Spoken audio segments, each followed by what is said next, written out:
I ended up being the one to take care of my dad the last year of his life. And he was a good guy. I mean, he couldn't do anything physically for himself, but he was sharp as a tack up until he kept begging me to give him something so he could pass, because he was kind of stuck in bed. I was the one that, ended up, he was 88 years old when he died. And he was a world traveler. He was a writer. He was a photographer. He was the consummate gourmet chef kind of guy. And girls loved him because he had that French accent and all that shit. Oh, yeah. And, yeah. Anyway, so I was over there. He was bedridden. So I drew a schematic of his house. And so he could tell me where to go pick stuff up. And where, and we ended up having 2 pallets of stuff that got shipped from Marseille on a boat. And when he got the ladling bill, he said, "Oh, I should have packed more. It wasn't that expensive." I thought, half of that shit's probably still sitting in my brother's house in his living room. And so I've been purging, as I kind of purge a little bit of crap every day, because ultimately, nobody gives a shit about the stuff I give a shit about. It's like, yeah, my grandma's beautiful green velvet sofa is with the beautiful curves and the woodwork is sitting in a storage that my dad's been paying for 8 years, and it's probably got 10 pounds of dust on it. That's the kind of thing that probably could go to some kind of American history museum. Oh, they would love it. That they would take care of it. Yeah. And they would appreciate it as a donation. Well, there's some gal that wants that in her living room, the whole living room that's covered in plastic, right, that nobody goes into. There's somebody that wants that, right, that would enjoy that, but it's withering away in a storage unit, right? And that's what happens to stuff. Man, so I'm here with Jackie, right? Hey guys, if you're listening to the podcast, if they're hearing this, they're obviously listening to the podcast, right? Right? If you're enjoying this podcast or you just want to support the podcast, make sure you subscribe on YouTube, turn on the notifications. Thank you for the support. This podcast is brought to you by our friend and realtor, Naomi Townsends with Keller Williams Property Teams. She'll help you in every step of the way, whether you're buying or selling a home, commercial property, mobile home, or even a vacant lot. In the last few years, she's helped hundreds of families buy their dream homes in the Central Valley, Bay Area, Monterey, and even the Sacramento area. Check her Zillow profile where she has a perfect 5-star ranking. She is also bilingual in Spanish. In 2021, she was in the national top 2 in her brokerage. Please, guys, check out her Instagram, Sold by Naomi, or reach out to her at 408-623-1414. All the links are in the bio. Remember, guys, support those who support us.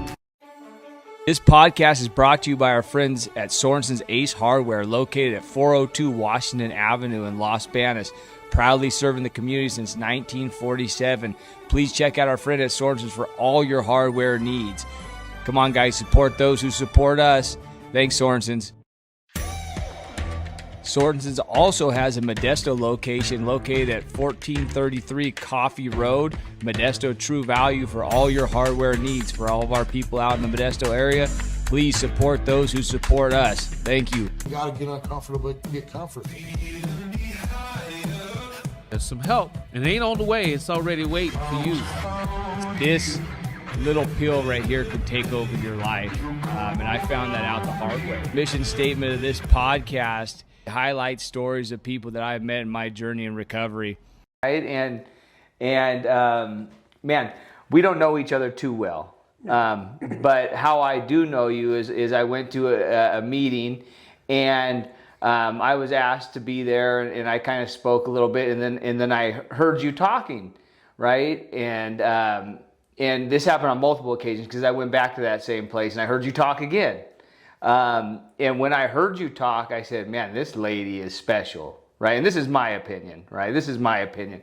I heard you talk, and when you hang out where we hang out, you could just hear some people got it, right? And what this lady has is very attractive to me, right? That's why I stick and hang around the place that we hang around, is because there's special people in these rooms, right? And when I heard you talk, I automatically knew. I said, this is one of those people, right? And so when it comes to doing something like this, you're the type of person that we had in mind that we want to highlight, and we want to know more about you and where you've been and why you do the things you do, because somebody's going to hear this and it's going to help somebody, right? And that's the mission statement behind this whole thing. So I really appreciate you meeting us at a random place in Fresno and trusted me and be willing to sit down and talk. So what's going on, Jackie? How are you today? Well, I think we had a little preview Yeah. of that already. So, I'm almost 74 years old. I'll be 74 at the end of July. And honestly, in every way except whatever this condition is that's occurring with my respiratory tract right now, which honestly I don't think is respiratory. I feel very healthy. I understand that age is supposed to be just a number. I certainly have endured, the ravages of time and gravity, but I'm very happy.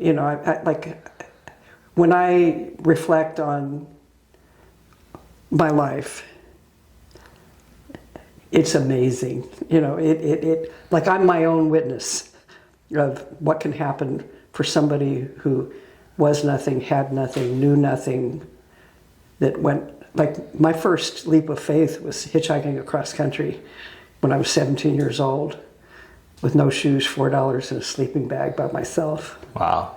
Yeah, in 1967, which was the summer of love. I don't know why they keep saying 1969. It was already a mess by 1969. But, I had come from a lot of sexual abuse, emotional abandonment, disrupted family. In retrospect, from where I sit now, none of those people had any more control over their reality than I have over mine. But, as a small child, you kind of look to the people who are supposed to be caregivers who ended up being more like caretakers, like they took their care from me. And I had no language, I had no self-concept, I had nothing, and I had no language. I felt a lot of, I was worthless. If the way I was treated as a child was any indication of, being a valuable person in the world, like it just didn't happen. And I'm sure that a lot of that was my own headset, my own neurology, my own way of seeing.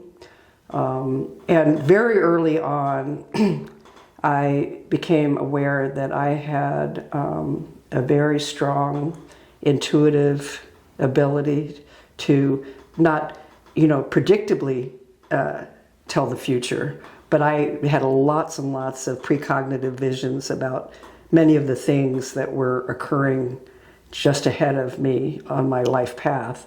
And I really didn't have a lot of language to try to describe those things. But my mother's mother, who in daytime hours, who was one of my caretakers, was, this very stoic Christian, heavy disciplinarian, not very emotionally available person who had many talents, but, had a big life disappointment kinds of stuff. And And then at night, in the middle of the night when she couldn't sleep, she would drag me down to the kitchen, and those little lights that used to be on the old stoves would be like candlelight, and she would incant like all these stories of, like, it would be almost like when the Indians, to do their history by verbal report, like through generations, it was like she would be kind of giving me this historic stuff about the females on her side of the family, and apparently this ability to be aware of things that are not necessarily visible to others had been we had a long thread of history in our genetics for that. But, in 1967, it was cool to be psychic, and it was cool to know about Edgar Cayce, and it was cool to, be into astrology, numerology, iridology, palmistry, and whatever. So there was a piece of me that kind of, at the age where most, teenagers are starting to become aware of their, the hormone shift and the, sexual attraction and stuff like that, I was already terrified. It was like I was terrified of that because I had been abused, and nobody had ever said what was wrong or right about any of those things. And so I felt like I had this heavy, dark secret, and I didn't like it. Like, I didn't understand what it was, like what it was that drew people to want to do those kind of behaviors, because it was never pleasant to me. And, like, again, the people who were supposed to be caregiving were like taking their care from me. And, there were times when the people who I thought, in retrospect, should have loved me were, like menacing, and, domestic terrorism is basically what it felt like. And even though there wasn't, beyond the actual contact with the sex stuff, it wasn't like they were beating me, but there was, if you tell anybody, I'm going to kill you, that kind of stuff. And, oh, if you do this, I'll give you, $10 and a cookie, or, there was that kind of stuff going on. And, I was getting like no attention of any real kind. I was telling somebody the other day that, I had my menses for 2 years before anybody in my family got around to thinking maybe I should have some education about that. So that was that kind of neglect. And I came up from a pretty upper middle class, well-educated, world-traveled, PhDs, writers, poets, artists, like people who had some kind of cognizance of the world. Yeah, because you spoke about your father towards the end of his days, and in a glowing way. And he was probably one of the most innocent people right in my world. Like, he didn't do any of that stuff. Yeah. And he when I finally was able, after I had been clean for some period of time, and he was living in Europe, so, it wasn't like we had frequent contact. And when I got arrested for the first time, I was out here in California. I was 18 years old, I think. And I tried to get a hold of him, and he was done. He told everybody in my family that I was like mentally ill, and that, the best that they could do for me was maybe pray. And that probably what would happen is that there would be a call sometime during the middle of the night somewhere that I was dead.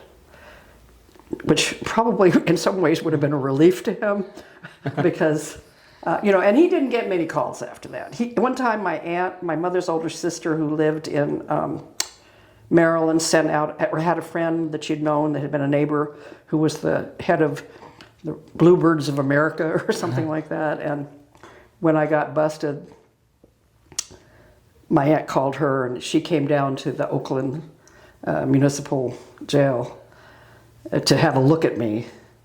And the detectives there just told her, you might as well write her off. Wow. And,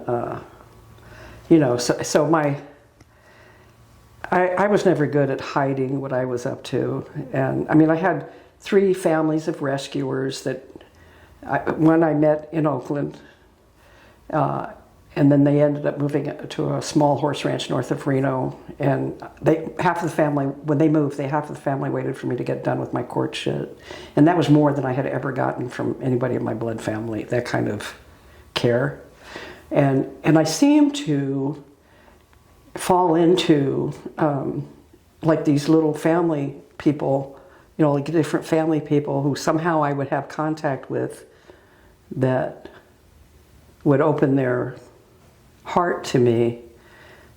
And I would, when I was in the beginning, like if I was detoxing and crazy, which I always was, with detoxing and crazy, or not detoxing and crazy. Go figure, right? Yeah. When I would get so spent physically that I had nothing left, I couldn't pick my ass up off the floor.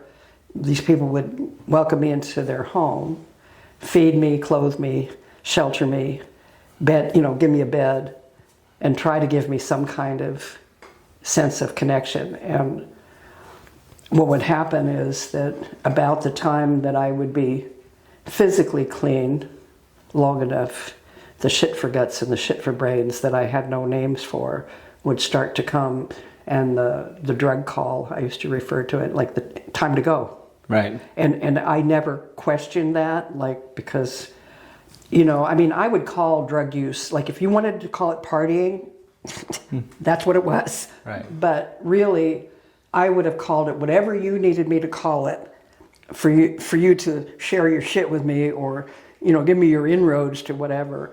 And I feel like I was kind of a walking calculator. Like I wasn't particularly manipulative directly with people. Like I wouldn't try to talk people out of their stuff. It would just be kind of like I just had an equation for everything that could be, you know, converted into cash. And like, you know what I mean? So I had a case going on everything around me that, you know, like walking down the road, every car had, you know what I mean? Like not that I could ever physically possibly even do that, but my brain worked like that. My brain worked like there's one goal in life, and that's to get as numb as possible, as fast as you can, and stay that way. And I didn't care. I mean, I didn't even know there were questions. You know, I had no cognitive ability to, I mean, I had tried repeatedly to get clean on my own. And there were a few times when, you know, once I was exposed to like the 12-step concept, I recognized certain things. I recognized that there had been a point in my life when I knew in my guts that I needed to make some, I didn't have the words, like I didn't have amends, was not a word in my vocabulary. Yeah. But there was a sense of like that I needed to visit my history, and that I needed to purge myself, that story to someone, and that I had a sense of all those things. And it was like the tumblers falling in place when I read the steps. It was like, it made sense. It was absolute perfect sense to me. That, and when the first time I heard that this was a disease, that it wasn't a moral issue, right. that I couldn't get clean. I mean, I can't tell you how many times I dragged my ass geographically to some place where I didn't know anybody and had nothing, and would just cold turkey this shit out, and just, you know, try to go get myself a little job, and try to, you know, live by peripheral vision, like how other people, you know, I'd kind of, you know, try to figure out how I was supposed to be about shit, you know, by watching other people. But there seemed to be something, like I thought I had like an invisible neon that perpetrators and predators could read. This chick won't scream, you know, that invited that kind of attention to me. And I figured it was all my fault. Like somehow I had created that dynamic that attracted users and perpetrators and philanderers and, you know, people who, you know, would take advantage of anything. And there was a piece of me that for a long time thought that if I could just figure out the mechanics of God, then I could get good. Yeah. And then I wouldn't have to pull salads on strangers thousands of miles from home with 4-point restraints, and, you know, so goofy that I couldn't even tell you what my name, I mean, even if I could think my name, I couldn't say it because I was so screwed up on so much shit that I couldn't tell you what I was even screwed up on. Well, it's funny you mentioned, because I've read, when I got clean the first time, I read the basic text, right? But I can tell you exactly where I was when I got clean this last time, where I sat there and I read a piece of a book that said that I have a disease and not a moral deficiency, right? And for me, that was a click, because the way I was raised, all the things that I had done and was participating in, I'm already damned anyways. Why try, right? And so when I read that piece of literature, it clicked for me, and it said there is something I could do about this, right? Yeah. And well, you know, one of the things from my childhood was that, you know, I was raised with, you know, there were some Catholics in the picture, there were some Episcopalians, there was some Baptists, there was some, you know, and then as I grew away, you know, I ran away from home, and I'm exposed to Buddhists and, you know, Wiccan and all that kind of shit. And I did a lot of research. When I say I did research, I mean I did research. At one point, one of my rescuers was a woman who had gotten sober in AA, relapsed after 5 years, never really went back to AA, but I was working for an underground newspaper in Reno. I was their illustrated graphic designer, and she showed up at our door one day, and the guy that was the editor of the paper, who was kind of my philandering boyfriend of the time, had gone off to get drunk with some other chick, and I was there prepping the paper for print. And this woman knocks on the door, and she comes in and she introduces herself, and she said, my teacher told me I should come talk to you guys. And I said, well, the important guy isn't here, but you can talk to me. And we had this conversation about her alcoholism. But at that point, I didn't know that alcoholism and, like I had that in my brain, they were separate. Yeah. Because, and the truth is, from where I sit today, there is a separation, but it shouldn't be in the programs. The separation is that most alcoholics in our culture are not doing an illegal activity when they first start drinking, right? And they cross whatever line, and then, chaos happens, right? Most addicts intentionally, from the gate, choose to do an illegal activity. So there's like a sociopathic thing that goes down that, it's an added vein of... Our group's got a little more flavor. Well, yeah, that's the one way to put it, for sure, sure. And, we have, like, I definitely have all of the components, like I have poor impulse control, I have leaping gnomes, jumping to conclusions, flights of ideas, obsessive compulsive, nitpicky, hyper-focus, funnel vision, like... Blah, blah, blah, blah. Like I have all that shit without the shit, without drugs, I still have all that shit, right? It's what's interesting to me is that, so I traveled all over and I did all kind of stuff and I tried to get clean and then I got my exposure to the only piece of literature for NA at the time that I got clean was something they called the Little White Book. And there had been, I think, a gray book, but they were still little pamphlets, and in that pamphlet, there were 3 personal stories. The second one was about this guy named Greg Pierce, who was still alive at the time. And it was called Fat Addict or something like that. And he, in his little essay in that little book, there was a place where he was describing his experience of like trying to process through the 3rd step. And so this was prior to any kind of meeting attendance, sitting with anybody, having any, people in front of me, being an example of anything.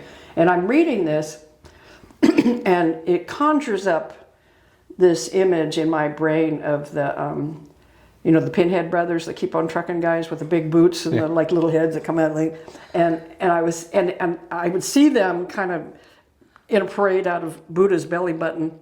A cartoon Buddha belly button going, yes, sir, Jesus kind of stuff.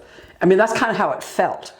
And I would throw the book down and the next time I noticed myself, I was reading the book until I got to that place. And I kind of did this circular loop like over and over again until I finally thought, you know what, swallow hard, bitch, even if you do have to puke, because whatever's got going on here, this is better than what you got going on. There was a little handwritten phone number on the back of the book. I called the number. A young girl answered. She said, you're trying to speak to my dad. He's not here right now. They went to an AA convention in Bakersfield, but he'll be back on Monday or whatever. And she said, but there's some meetings you can go to, like around the corner from where we live. And she gave me the address for the Fresno Alano Club. So in my mind, I thought I was coming to an NA meeting. I mean, I didn't know what it was, but I thought I was going to one. And I had seen that picture. It's kind of a drawing or a painting that used to be around a long time ago that kind of showed like what would have been an AA meeting, kind of, men dressed like in the late 50s type business attire. But like they didn't have it. But it's like this warm little, in your blind spot kind of vision in my mind still. And so the place I was at was at my ex-husband's parents out in Fireball, which is about 42 miles from where the meeting was, right? And I was going to I told them, so I guess I skipped over the baby story. The reason I got clean, in my mind, was because I had been burdened with a pregnancy at almost full term that I wasn't supposed to be able to have children because of the abuse. And, check this. I've been invaded by the alien, dude. And like, I was married. We were married, you know, and I was using every day, all day long, as much as I could. And I hadn't had a period like in 9 months anyway, you know, so I mean, it was like I was opiate dependent, right? And so at that point, my ex-husband and I, we had met together, two of us got together, life went crazier than it was by myself, which was already pretty bad. And he was on out-of-state parole. He'd been in Tehachapi like 4 times already. He had an N number, B number, you know, and infinitum. And so they gave him out-of-state parole. We met and were married 4 days later. Nice. I was dealing blackjack, so I was pilfering all the time as much as I could to keep it going. And anyway, so what is your clean date, Jackie? November 11th, 1977. So how many years is that now? Well, let me see, where are we? 45 last November, so we're working towards like 45 and a half, I guess. Wow. Yeah. And so the pivot point for you was my son. Your son, who is now 47. So it wasn't like I got clean instantly, but I definitely, it was my desire that I try to provide him with something besides what I had. Right. And I intuitively knew that you can't transmit what you don't have. And like most of my childhood was very, you know, what I want to say about that is I don't think any of them were like bad people.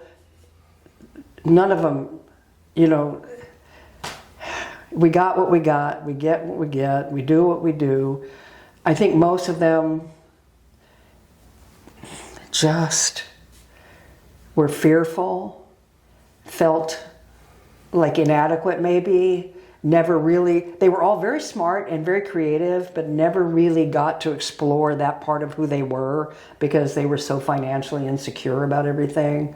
And I mean, there's like lots and lots of creative and artistic talent in my family, but, you know, just a wasteland of, you know, choosing to be unkind, choosing to be angry when it wasn't necessary. You know, it was just, but, you know. Well, like the growth that you show in talking about it. Like me, I have 2 young daughters, right? 7 and I have 15.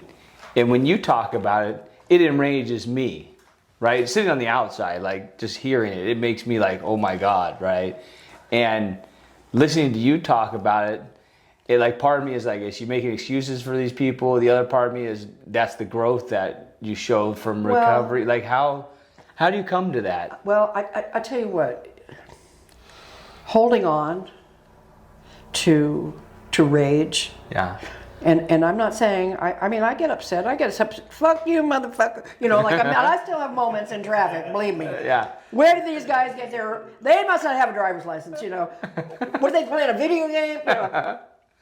So, but, you know, it's kind of a safe rage, you know. I mean, like, I don't really visit on anybody, and I don't drive like that. But I think the thing is,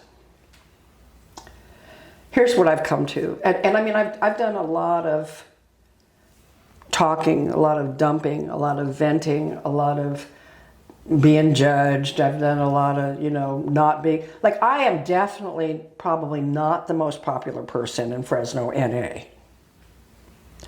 I shared at a thing on Saturday, and I felt like I had the jury box was sitting right in front of me. All the people with, you know, with time were like making, it was like, I'm making them motherfucking uncomfortable. I'm kind of glad I'm doing that right now. You know? And the thing was, the Alano Club is a nice microcosm of the world. Totally chaotic, kids running around, parents not paying attention, people jumping up and down and grabbing food and talking to each other, like, and there's supposed to be a meeting going on, like no respect for the speakers. And I'm the last one in line, so I'm figuring, okay, well, so most of these people are going to get up and shag ass out of here because they want to hear some old bitch talk, right? And And the girl who asked me is a girl that's been clean for about 10 years, I think, and she has had some hellacious shit she's had to deal with, and she's come through it like looking pretty shiny as far as I'm concerned. I don't know what anybody else thinks, I don't care. Right. But, you know, when she asked me to share at this local event, I mean, I'm always honored. You know, I always feel, well, God must think I have something to say, you know, when I get asked to speak. But when I'm asked to do it locally, it feels even more powerful somehow, because these are the people that know my shit. You know, these are the people I sit in rooms with. This is, you know, that kind of thing. And so when I was the last one, and I liked what they did. They had like somebody with 10 months, somebody with 3 years, some kind of random person that they just sort of pulled in who had been struggling for a long time but had about 3 weeks, a guy that had 11 years, and me. And so I felt like it was a nice kind of a dynamic, right? And so when it was getting to be my turn, right, I went to her and I kind of on the sidebar, I just said, you know, I want you to know that I appreciate, you know, it feels like an honor to me that you thought of me for this. And no matter what I say from the podium, I want you to know that, you know, because I'm not guaranteeing you anything, because I don't try to control anything I say. Yeah. I mean, I can be sitting in the audience creating all kinds of like great pitches about what I want to say and what I want to touch on and what that person said that made me think of something else and that kind of stuff. But I know for me, my best thing is I go up there, I say my prayers, drop my shit, and let the good times roll. Yeah. And I found myself, the topic of the whole event was about fellowship. And so, you know, I got up and I said, you know, my name's Jackie. My clean date is November 11th, 1977. That's probably the most important thing I'm going to say today.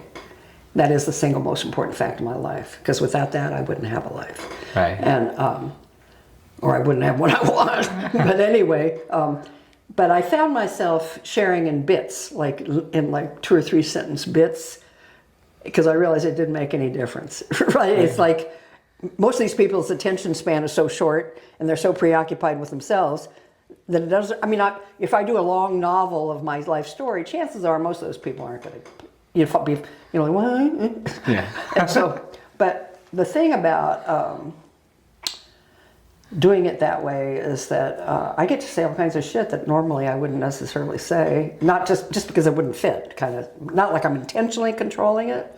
But I believe this. I believe that the biggest contribution to my own recovery that I have made is the willingness to have it. Right. Like, it's not because I'm brilliant or smart or virtuous or, you know, I didn't come in kind. I didn't come in being willing to be generous of spirit. You know, you hear people talk now and it's like their recovery began in treatment, which is okay. But there was recovery before treatment.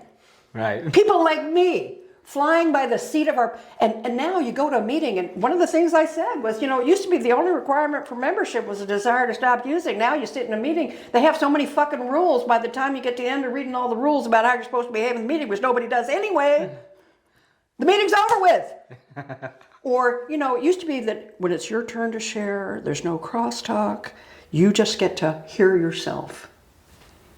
Well, you know, that was a good thing you said over there. It's like, do I need your opinion of my experience? Not unless you're my sponsor and I intentionally am seeking some direction. A meeting is not meant to be therapy.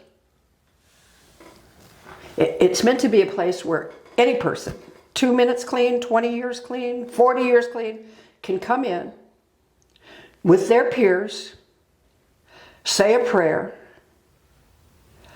let the shit roll, let it sit in the air. Be willing to witness what I said in the meeting was, you know, we all think we want, you know, hot chicks and big dicks or, you know, a better bankroll or, you know, we all want shit. You know, we all think we want all this stuff. No U-Hauls in heaven, dude. Sorry. Really. Yeah. And the other thing is, what we really want, what we really, really want, and I usually don't use we when I talk about this, I mean, recovery stuff. I say I, and then I have to apologize for saying I, but then I am the loci of my experience, so who else am I going to talk to, right? But I said, you know, what we want, what I want, is a witness. That's what fellowship is for. Right. So that we can witness for each other. You know, good days, bad days, joy, sorrow, pain, loss, winning, you know, that we have been on this earth, that we have a shared experience, and that there's somebody, whether it's, you know, a partner, your family, or the greater world or whatever, you know, that can appreciate our experience. You know, the value of one addict sharing with another, or one human being. I mean, I feel like this, I have friends, many friends who are not addicts, don't go to meetings, have had productive lives, have had losses, have had wins, you know, that love me dearly. And it's not the same thing as when I come into like the presence of another recovering person. It is a different experience, but there's that sense of appreciating. I feel so appreciated most of the time, you know. Like I have a friend that's a nurse down south whose son committed suicide on fentanyl like about 4 years ago.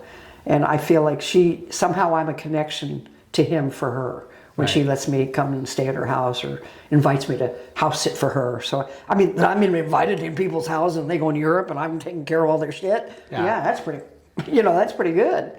Well, you know, because if somebody sees you or meets you now, they don't think, oh, Jackie had this crazy past unless you explain it to them. And, you know, that's a miracle of recovery is you get this life, right? Absolutely.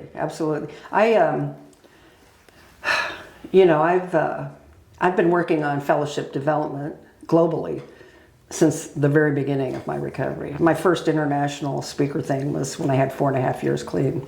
And I don't get paid for it. I'm not on any official committee. And you know, the recovery happens at a group level meeting. Right. That's it. There's no cleaner than clean.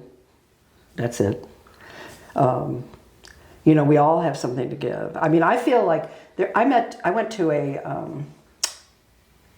went to the Monterey Convention this year in January when the rain was coming on the road. Oh yeah, it was a mess. Don't go and blah blah blah. And I went because a very good friend of mine that I've known for over 30 some years, whose wife died of brain cancer a couple of years ago, told me he'd kind of been like the chair of that convention for. I think they have a board, and he's kind of like the CEO of the board or whatever. I don't like all that, but I don't care about that part. I've rented rooms from them when I worked over there and things like that. So I've known these people pretty intimately for some time. And anyway, he called me and asked me if I would come over because he had been asked to share at the convention about grief and loss. And he was in a room by himself. He did. I mean, we're not that way. We're just friends, right? And when I got there, he told me that he had been diagnosed with stage 4 pancreatic cancer. And so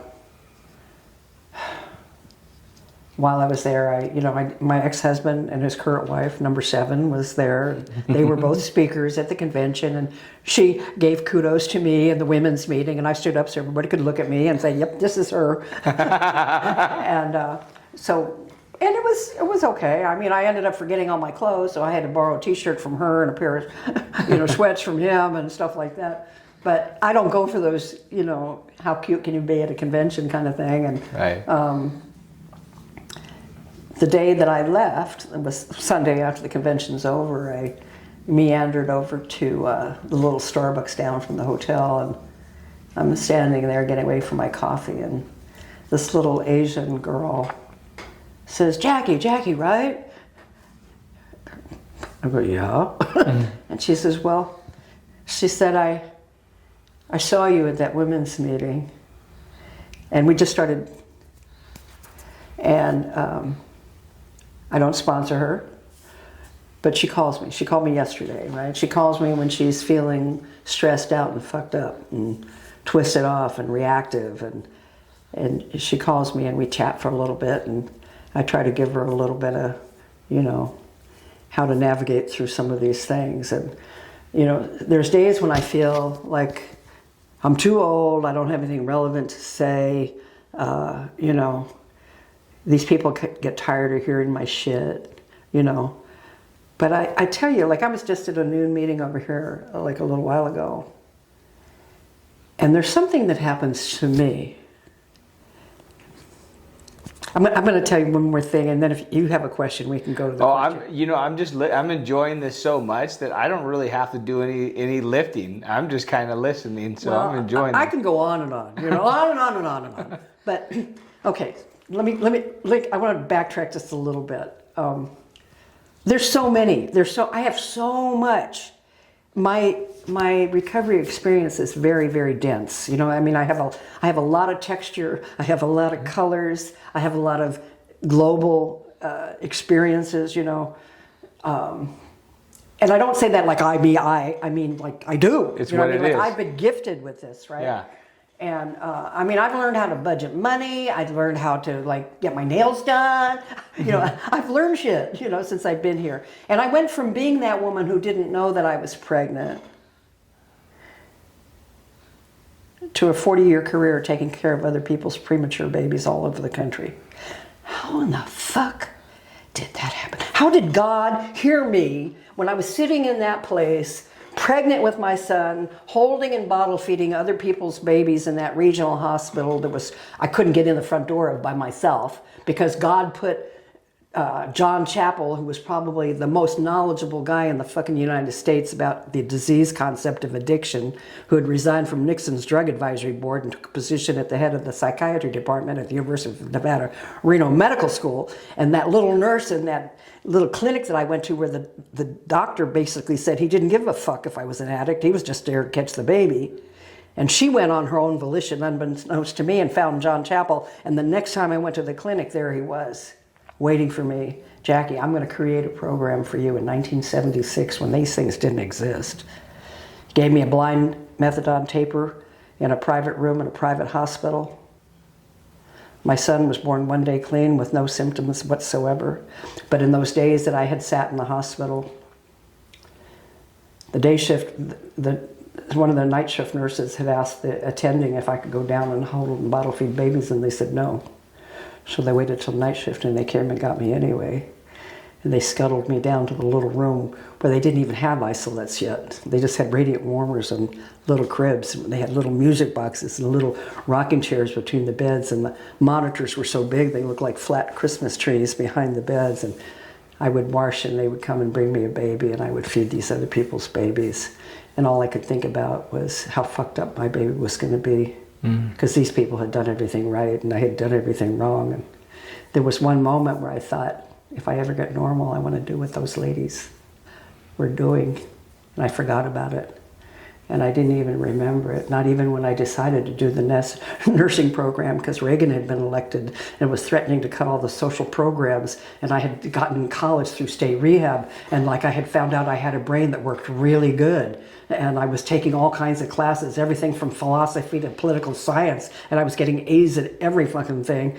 And I was taking care of these two small children, and I was working a part-time job, and I was starting NA because there really wasn't any here at that time. Man, it sounds like God had a plan for your life. Absolutely. No problem. And so I remember as a nursing student, I still, it wasn't like I only did the nursing program because Reagan got elected. That was my conscious thought. It was an economic decision. So the day that in my pediatric rotation, that they said, okay, we're going to take you all down to the NICU. I still, when they said NICU, it still didn't register in my brain. And the NICU at the county hospital here was so small that we couldn't, all 12 of us just go in. It was we had to stand in this little ante room and one at a time kind of just go up to the threshold and kind of take a peek in. And I was in the middle of the herd. I wasn't feeling nothing until I stepped into the threshold. And then it was the effect was electric. I said, oh, fuck. I went right back to that place where I had that thought about if I ever get normal. And I thought, that was probably the first unself-centered thought I'd ever had in my life. God took it as a prayer, and he jumped on that puppy, and he dragged me 9 years later. Here I am. And then, 6 months to the end of the nursing program, I quit. Straight A student. I quit because I didn't think I was worthy of touching people in their weakness when my motivation had been money. The director of the treatment of the nursing program came to my door. Boom, boom, boom. What are you doing? What's up? Why aren't you here? And I told him, I said, I can't do this right now. My father called me, says, what are you doing? I said, I can't do it, Dad. The director came to me and he said, Jackie, check this out. I'm going to let you do this. I'm only going to make this offer one time. Finish the theory part, sit in the classroom, finish the classroom piece, take your grade for that. Come back next semester, just do the clinical.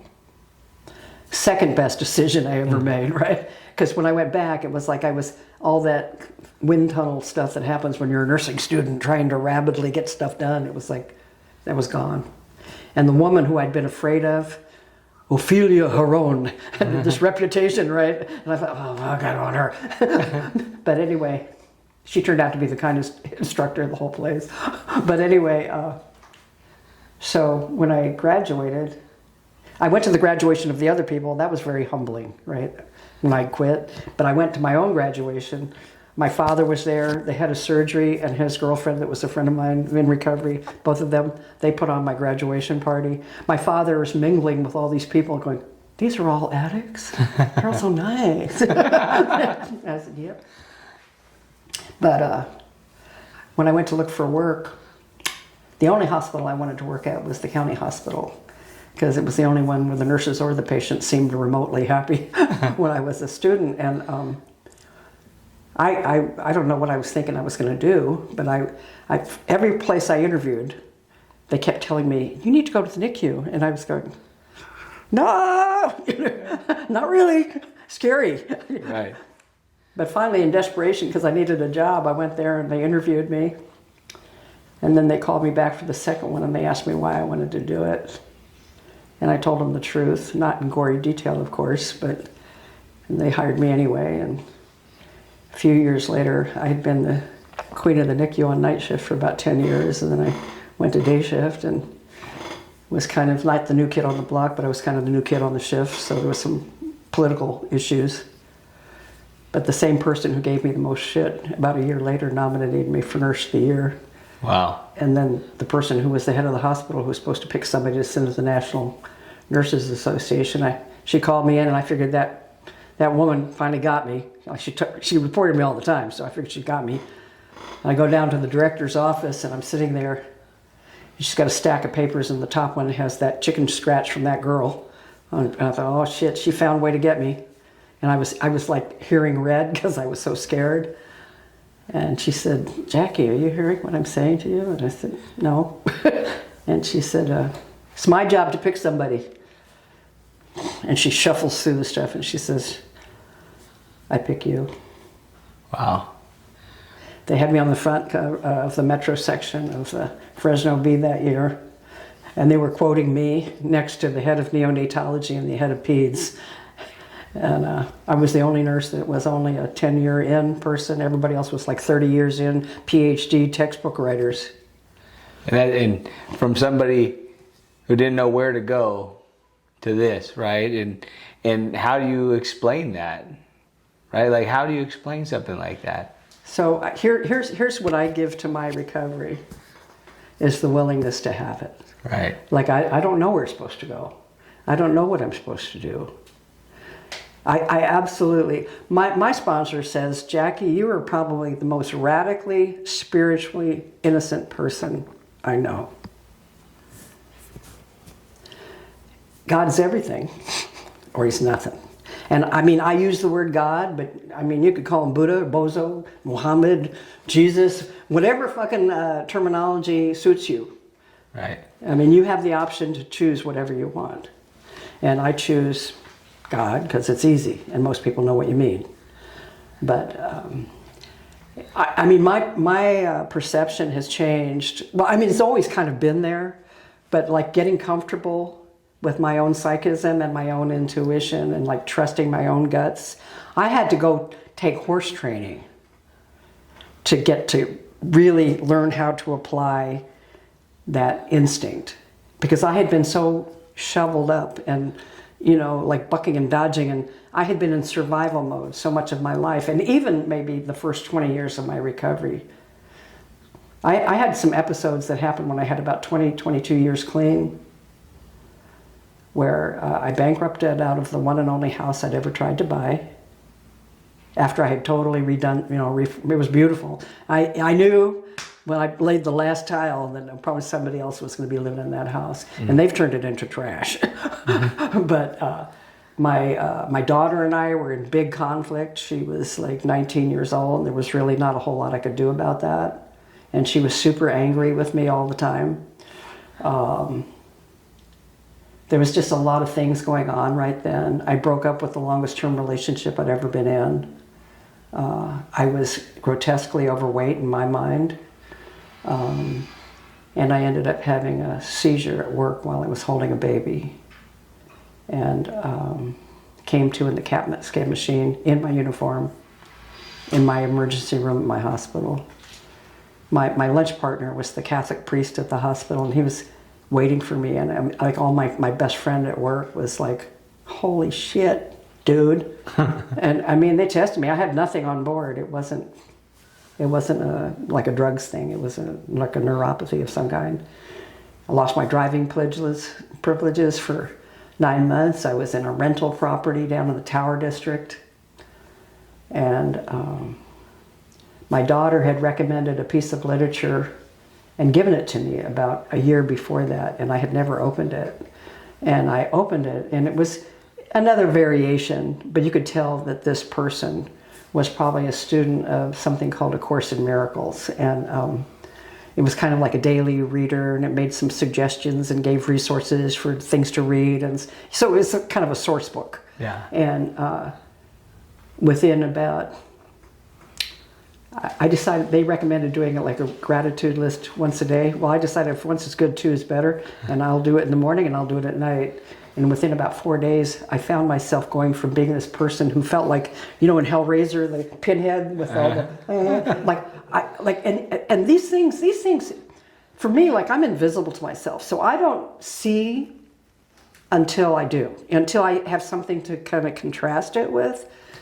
And within about 4 days of when I started doing this gratitude list business, I'd always been a writer, a journaler, but this was different. And within 4 days of when I started doing this, I found myself on the front porch of my house, drinking coffee with some other program members, laughing our asses off over stupid shit. And it was like, and I realized it was like, wow, like I've been missing this. Like I had gotten myself worked into this place where I was supposed to be perfect about everything, and I'm supposed to know how to do everything, and there I was, lost my house, lost my daughter, lost my driver's license, and I lost all this shit. And then there I was, like a few days later after this gratitude, I said, well, shit, I think I need to get some new direction here. Like this idea of holding on to some preconceived expectation about what recovery is supposed to look like and or what you should be doing. And, it's funny to me. I was so like afraid of money and like how to do money. And I was welfare rich, and I would I didn't know how to budget. I didn't know how to save. I didn't know how to say no. I remember speaking at something, and I look out in the parking lot and everybody's got a car that works except me. And I got more clean time than everybody. And it's like, how the fuck does this shit happen? Or I'm at the laundromat spending my last $4 on some dude's socks, and I don't have money for my kids' shoes or some of us come in here pretty broken, right? And the thing I give to this is the willingness to have it without having any expectations of what that's supposed to look like or where it's supposed to go. Right. When I was in Israel last year, I was asked to speak at a convention. It was kind of funny. I had been submitted to the European convention in Egypt, and they kind of respectfully declined my offer to share. I said, okay. And then I got there, and then they ended up asking me to share 3 different times. Not at the big meeting, and it was the big meetings were all men. And I said, oh, that's right, we're in Egypt. Women don't mean anything over here. So I didn't take it personal. But after I'd been told, no, thank you, then the people from Israel called me and said, can you come over here? And then everybody said, oh, you're not going to be able to travel from Cairo to Tel Aviv because blah, blah, blah, blah, political shit, Yeah. right? And I said, oh, okay. Well, I got the ticket and they let me on the plane. They let me off the plane and they drove me out to the Dead Sea, and it was wild. And but I was sitting in a. Most of the people there don't have any English, so there ended up being about 20, maybe a couple dozen people there that had English as their language that they could use with each other, but they weren't all Americans. And so we ended up. I had been asked to speak. Well, at my meeting that I was the speaker at, there was probably like this huge room and about 5 people, which was fine. They're the people who wanted to hear it, right? But we ended up putting together like these spontaneous English language workshops, so that the people that were there that didn't have Hebrew could share. And I'm sitting in they were kind of operated like just for today meetings. And there would be like one person kind of facilitating it, another person kind of doing the reading, and then they'd share a little bit, and then people would kind of, volunteer to speak or whatever. And I was sitting there and I was just enjoying, the om, the hum of being in the space with these people. And some of them I knew from other experiences and stuff, and all different lengths of clean time and ages and colors and stuff like that. And I'm listening to this girl who is Israeli. She was sharing. She had about 10 years clean. And I'm just in it. I'm just in the space. I'm just in the moment. I'm just appreciating breathing and the aura of like, here we are in this moment, this day, in this place with these people sharing this stuff. And she started talking a little, she made some reference to some Old Testament Hebrew stuff, which, I'm okay with that kind of stuff. I don't want you to get to name every prophet and, Buddha. I don't necessarily want to hear all that stuff in a meeting, but I was just listening, and she said something about, in Hebrew, it's YIR-AH, Yirha.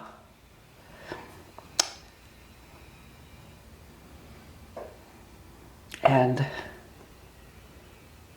it means trembling in awe of the Creator, basically.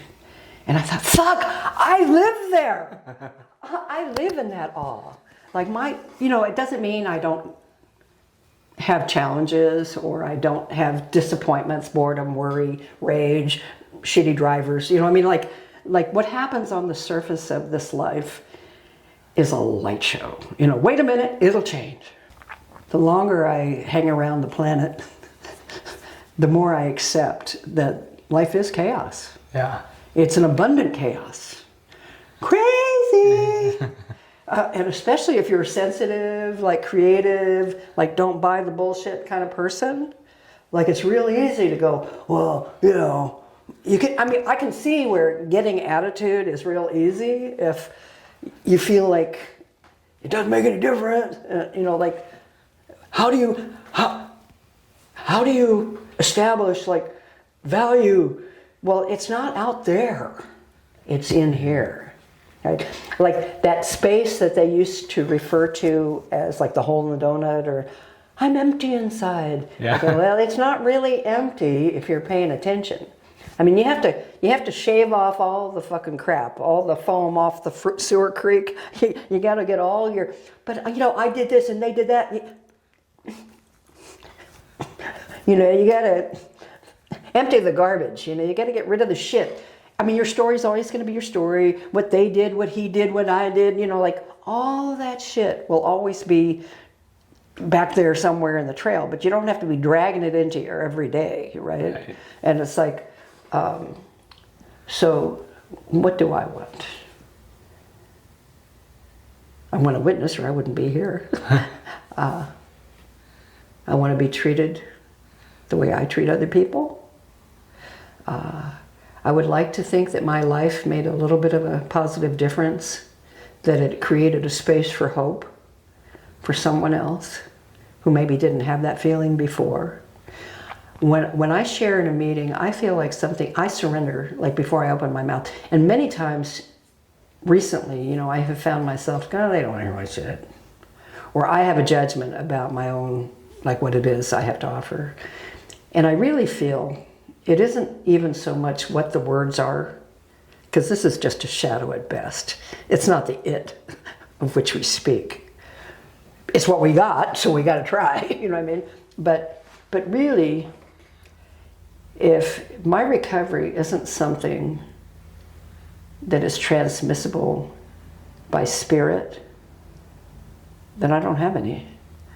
Like, it conveys itself. Like, yep, I'm Jackie, I'm an addict. My clean date's November 11, 1977, and like after that, it's all kind of, I got endless stories. Well, it's funny because I'm sitting here and I'm thinking about questions, and right as I'm thinking about them, you're answering them, right? Funny how that happens. Right, and it's funny because I'm just sitting back here and I'm listening, and it's great, But like, I always like to ask people, because we could sit here and do this. I could probably sit here and listen to you for 4 or 5 hours, right? Easy. And I can yap too. So like, if somebody's listening to this right now, like, what would you tell somebody that's out there struggling? Somebody thinks there is no hope, or somebody that's so deep in it they feel like they don't have a way out. Let go.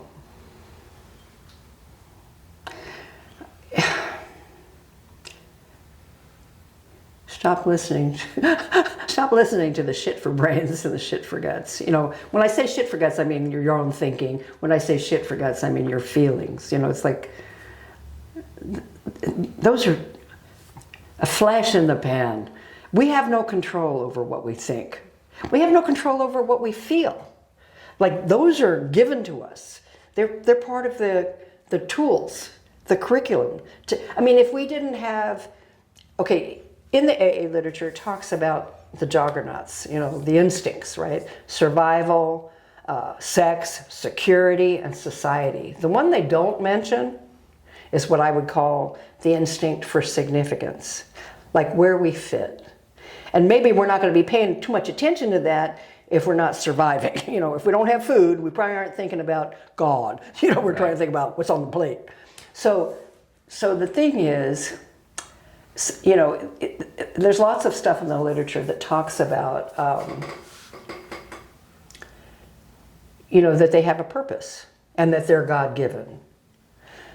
But when we become overly focused on those things, it kind of disrupts our ability to be sensitive to the spirit. The spirit is real. It's very subtle compared to, like physicality. I think that, when we talk about it's an inside job, there has to be I think there's a certain amount, like the threshing floor, the surrender platform, the whatever it is you want to call that place where you end up, at least mentally, on your knees if you're not too proud to get down there yourself. I don't know if any of other people have ever been there, but I used to take psychedelics because sometimes that was all there was. I hated psychedelics because I really didn't need them. I was pretty woo-hoo all by myself. But I can remember taking those, and I would get to the point where I was so exhausted from the trip that all I could think, when I finally felt like I was settling out, I called it kiss the ground grateful. It'd be like, oh shit, the plane finally fucking landed, And like, there's no other people, there's no other place, there's no like, when I'm over here and it gets to be like that, then I'll get to, it's like, there's no conditions on this. This recovery is available. Spirituality is not, it's all inclusive, never exclusive. There's no way not to have it other than you chose not to. So, it's kind of like, even in recovery, there's a lot of what I would call sleepers. People who, they kind of figure out a few things, and I go to meetings, I hang out with these people, I just don't go to those places. It's like, that's kind of like an outside job. Like, okay, if I do these outside things, then, it's like playing the dozens. Well, hopefully I'm not going to hit the chamber that's got the bullet in it. And then, it's like, I've learned a lot from being around horses and horse trainers. It's like, I've been at clinics where people will come in, they bring their horse in, and people say, well, the horse is really good, except, oh, you mean that one time he's going to kill your fucking ass? So it's like, figuring out a communication with the spirit is really important. And you don't have to have special skills. You don't have to have special language. You don't have to have books to do that. It's like God made us, the creator, we are in it. We're not like separate. Oh, well, my God, no, well, okay, whatever. But there's no other place to be. There's no out of the universe. This is the universe. We are part of this creation. We are not separate from it. We sometimes draw like a cartoon character. You draw the contour drawn, and you say, okay, well, this is me. This is my robot. This is my bodysuit. This is who I don't do that. I don't do this. I don't think that way. I don't. Go ahead on, dude. Get it on. I'll still be over here like letting go while you're over there holding on. People look at me all the time. I'm old. Real old. and people go, well, you don't seem like you're that old. Where do you get that energy from? And it's mine in the first fucking place. I'm just a conduit of the spirit, babe. That's my decision, my willingness. Well, what I have to get my recovery is the willingness to have it. And if a person's not willing, there's nothing you can do to make it happen. That's right. People do. Okay, I'm going to get really bold right here. All right. People always do. Not sometimes, not maybe, only in certain... No, people always do what they consider to be in their own best interest of their whole organism all the time. A lot of that decision making is going on a very primitive level. Defense mechanisms that were built before you were 9 years old, especially if you haven't gotten real with yourself about, yeah, well, your dad may have done this and your mom may have done that and life might have done this and you may have lost a body part to something or other or, been disappointed because the girl didn't love you or, yeah, you can claim all that shit. What is it? It's an experience. It's a light show. You can stay attached to your light show as long as you want. I like that. Or you can let go and see what the next show's about. It's like people who have a remote control in their hand. They got 152 different channels. And they're sitting there going, I hate that. It's like having an attitude about what you're watching. So, change that fucking channel, dude. I mean, really? And like when I had about 9 months clean, it occurred to me that there was only 3 things that I had any control over. Only 3. And you know what? 40 some years later, it hasn't changed. If the sky is falling, if Trump gets reelected, if the atomic bomb goes off, if my daughter crashes her car, if I break my leg, if my dog runs off. Nope. I mean, I can spend my life in fear trying to manage those things. Is my God available to my daughter and my son? Well, yeah. It's their decision how much they want to be aware of that, right? So the 3 things are attention. You can tell what people value by what they attend to, what they pay attention to. So you don't have to have a judgment like, oh, he's an asshole because he pays attention to this, but you can kind of notice who's giving value to similar things. I mean, you'll notice you'll be on parallel runs with other people, and then one day you look around and whatever happened to... I had a sponsee that had over 35 years clean that decided she wanted to do marijuana therapy. And I cannot tell you the cascade of shit that happened on her circumstances. Like, her granddaughter got shot in the face. Her husband jumped off a building and committed suicide. You know, I'm not saying that those things happened because she decided to do marijuana maintenance, but it's kind of interesting to notice that none of that shit was happening when she was actually doing the deal. I don't know. You know what I mean? I don't know. I don't pretend to be God. People say, well, are you sure that, you know, I mean, you can't have a beer with pizza? Well, I probably could have a beer with pizza. But then I'd have to have another beer, and then when the place is closing down, I probably would have to go look to the west side somewhere and hope that I'm cute enough to give a blowjob for some time, and then I would hope that, like, do I really want to do all that? You know, I don't own a house. I have paid for my car, but apparently your credit rating drops when you're not paying installment payments on something. So it's only $795 right now.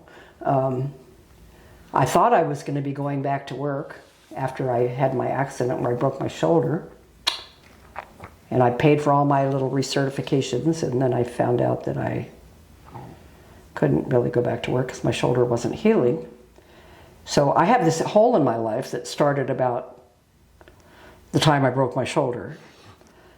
12-hour shifts with preemies and their moms, and feeling important. Right. Filling my day with meaningful work, which for me was more than work. It was, I love what I do. 12 hours a day, 14 hours a day, gone. Horse activity.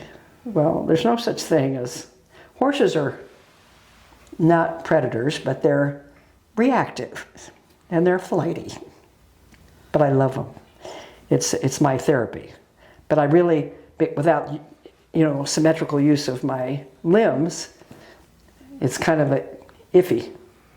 So I had this stallion that I'd had since it was 3 days old, that I have with a trainer in Hanford right now, who helped me kind of go through some things that I needed to go through with that horse. And I ended up making the horrible decision in my mind to geld him, to neuter him, because part of his reactivity had to do with and I thought, if I'm ever going to ride that horse, he can't have that. Yeah.